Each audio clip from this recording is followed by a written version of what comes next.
Episode शुरू होता है और एक सीन दिखाया जाता है जहां रात का टाइम हो रहा होता है और बारिश हो रही होती है। एक औरत एक बच्चे को लेके जा रही होती है और फ्री से लेके एक जगह बैठी हुई होती है और पोयम गा रही होती है, एक ट्विंकल ट्विंकल वाली। तभी एक दूसरी औरत अपने घर के बाहर आती है और बोलती है, कौन हो तुम और यहाँ क्या कर रही हो इतनी रात में? घर चले जाओ अपने। ये बोलती है, अब मैं घर नहीं जा सकती। ये दूसरी औरत कहती है, तुम फिर मेरे घर आ जाओ, ये बच्चा बीमार हो जाएगा ऐसे बारिश में। ये इसे बच्चा देके कहती है, क्या तुम मेरी मदद कर सकती हो? मुझे दुकान जाना है अपने बच्चे के लिए दवाई लेने, मैं इसे ले जाऊंगी आके। ये कहती है, ठीक है जल्दी आना लेकिन। और जैसे ही नीचे देख के इस बच्चे को सामने देखती है, ये औरत गायब हो चुकी होती है। अब 18 साल बाद का सीन दिखाया जाता है। यहाँ फेस्टिवल चल रहा होता है और एक छोटी लड़की कहती है, लूशू मुझे ये खाना है।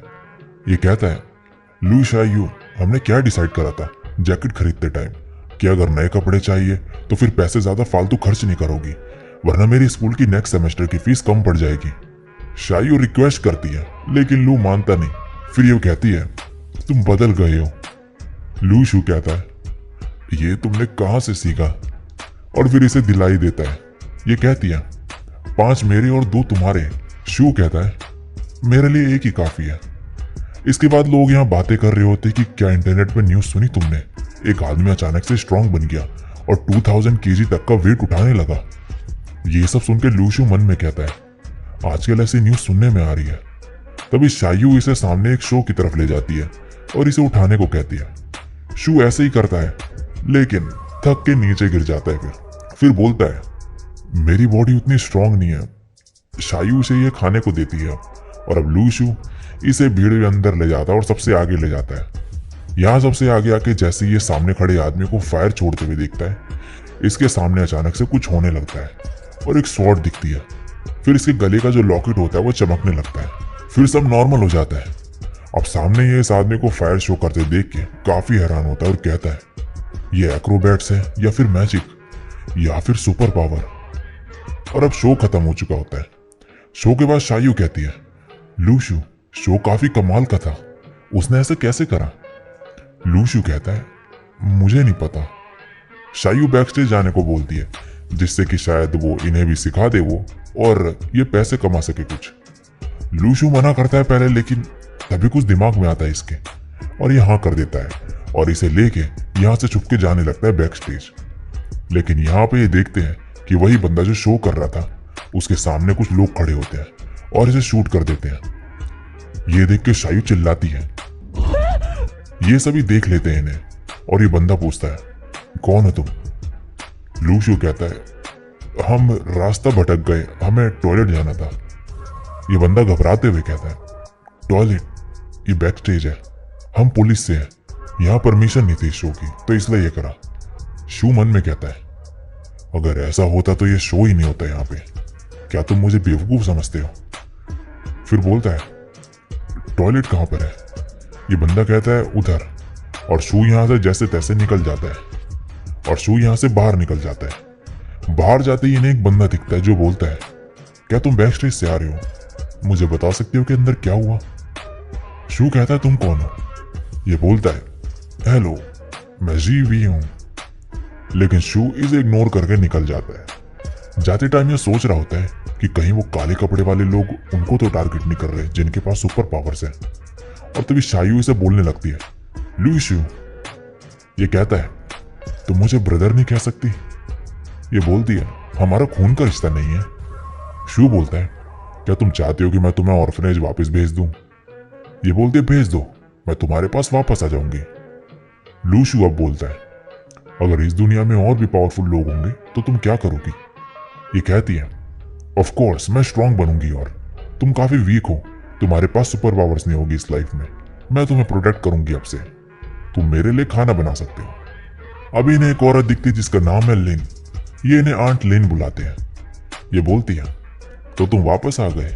लूशू इनकी पति की तबीयत पूछता है इनसे और ये कहती है कि अभी भी वैसी ही है उनकी तबीयत। शायू यहाँ आंट लिन की बनाई मेडिसिन पीने को कहने लगती है, लेकिन शू इसे यहाँ से घसीटते हुए ले जाता है। इसके बाद शायू टीवी पर न्यूज देख रही होती है जिसमें सुपर पावर यूजर्स के बारे में बताया जा रहा होता है कि कैसे एक बच्चे ने आंखों से लेजर शूट करा और एक बूढ़ी औरत टेलीपोर्ट हो गई दूसरी जगह पे।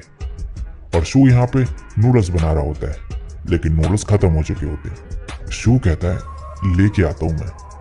शायू कहती है मुझे इंस्टेंट नूडल चाहिए, तुम्हारे बनाए नूडल्स में कोई टेस्ट नहीं होता।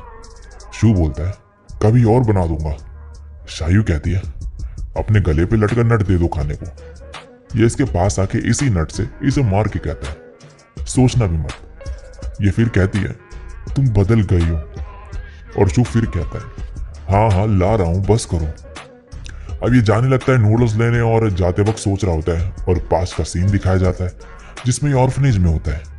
यहाँ ऐसे बच्चे बुली कर रहे होते हैं और शायू इसका ख्याल रखते हैं यहाँ पे।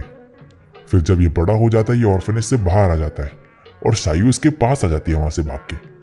शू बोलता है चलो वापस छोड़ के आता हूं मैं तुम्हें, लेकिन ये मना कर देती है ऑर्फनेज जाने से और इसी के साथ रहने को कहती है। और ऐसे अब ये दोनों एक साथ रहने लगते हैं।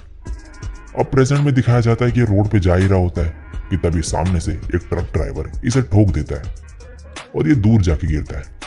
इसके सर से काफी ज्यादा खून निकलने लगता है और इसके सामने कुछ लोड होने लगता है और तभी इसकी बॉडी हवा में उड़ती है और इसका जो नट होता है वो टूट जाता है और पूरी बॉडी में एब्जॉर्ब हो जाता है। ये वापस नीचे आ जाता है, इसकी आंख खुलती है और मन में कहता है मुझे ट्रक ने टक्कर मारी लेकिन दर्द नहीं हो रहा मुझे, क्या मुझ में भी सुपर पावर्स हैं। तभी खड़े हो जाता है और इस ट्रक ड्राइवर को बोलता है तुम्हें मुझे इसकी कीमत चुकानी पड़ेगी। और इस ड्राइवर के सर के ऊपर कुछ नंबर्स दिखने लगते हैं। ये काफी डर जाता है और इसे भूत बोल के यहाँ से भाग जाता है। अब शू जाता है स्टोर पे और इंस्टेंट नूडल्स लेता है। ये दुकानदार यहाँ इसके सर पे खून देख के काफी हैरान हो जाता है और इसके सर पे भी नंबर्स दिख रहे होते हैं। तभी तुरंत जो शू है यहाँ से नूडल्स लेके और पैसे देके भाग जाता है। आगे जाके दो लोगों से टकराता है और इनके सर के ऊपर भी नंबर्स दिख रहे होते हैं। अब ये सीधे घर पहुंचता है। यहाँ इसके सर पे खून दिख के शायू बोलती है तुम्हें क्या हुआ। शू बोलता है एक्सीडेंट हो गया लेकिन मैं ठीक हूँ। शायू बोलती है तो तुमने ड्राइवर को खून कर दिया। शू बोलता है मुंह बंद करो, मैं नहाने जा रहा हूँ, नूडल्स बना देना और मेरे लिए भी बचा देना थोड़ा। अब शू नहा के देखता है तो इसकी बॉडी पे जो चोट के निशान थे होते ही नहीं बिल्कुल भी, और इसके हाथ पे एक निशान बन चुका होता है। ये कहता है तो वो कोई सपना नहीं था। ये अपने रूम में बैठ के सोच रहा होता है कि तभी सामने एक स्क्रीन आ जाती है। यहाँ उन लोगों से जिनसे भी ये मिला और जो सर पे नंबर दिखे थे उनके नाम होते हैं। शू रियलाइज करता है कि वो इससे डरे हुए थे और उनके नेगेटिव इमोशंस इसकी इनकम बन गई है। फिर बोलता है मैंने भी अपनी सुपर पावर्स अवेकन कर ली, क्या मैं डीमन किंग बन गया हूं। जितना ज्यादा नेगेटिव इमोशंस उतना ज्यादा मैं स्ट्रॉन्ग। अब यहाँ पे स्क्रीन पे टच करता है और एक व्हील घूमने लगती है और इसे कुछ नहीं मिलता। इसके पॉइंट्स कम होने लगते हैं। ये अब और घुमाता है और फाइनली जीत जाता है और इसे एक एप्पल मिलता है। ये इसे खाता है और तभी लाइट निकलती है इसमें से और इसकी बॉडी में अब्जॉर्ब हो जाती है। ये बोलता है ये काफी कंफर्टेबल है। अब ये खुश होकर बार बार स्पिन करने लगता है और इसके पैसे कम होते जाते हैं। जब सारे खत्म हो जाते हैं तो फाइनली एंड में ये एक जीत ही जाता है और इसे एक नोट मिलता है जिसमें पोएम लिखी होती है वही ट्विंकल ट्विंकल वाली। ये इसे गाने लगता है और गाने के बाद लाइट चमकने लगती है फिर से और ये एक जगह पे आ जाता है जो कि स्पेस जैसी लग रही होती है। ये खुद को यहाँ देख के शायू से बोलता है क्या तुमने किसी को बाहर उड़ते देखा। शायू कहती है क्या तुम बेवकूफ हो। और शू के पैसे खत्म हो चुके होते हैं। तभी शायू कहती है नूडल्स में क्या डालूं मैं। ये बोलता है प्याज डाल देना। तभी शायू के नेगेटिव इमोशन से इसे इनकम होने लगती है। ये देख के खुश हो जाता है और इसे और परेशान करने लगता है और फिर बोलता है थोड़ा धनिया भी डाल देना और शायू को गुस्सा दिला के पैसे बढ़ाने लगता है अपने। नेक्स्ट सीन में ये दोनों न्यूज देख रहे होते हैं हम जिसमें बताया जाता है कि शॉपिंग सेंटर में आग लग गई है। शू बोलता है तुम यहीं पे रहना, मैं छत पे जा रहा हूँ देखने के लिए। ये जब ऊपर जाता है तो यहाँ पे उन्हीं काले कपड़े वाले लोगों को देखता है भागते हुए और इन्हें देख के छुप जाता है। ये बंदा चौकन्ना हो जाता है और शू की तरफ देखने लगता है और शू यहाँ पे मुंह बंद करके घबराया हुआ बैठा होता है। और इसी के साथ ये एपिसोड यहीं पे एंड हो जाता है।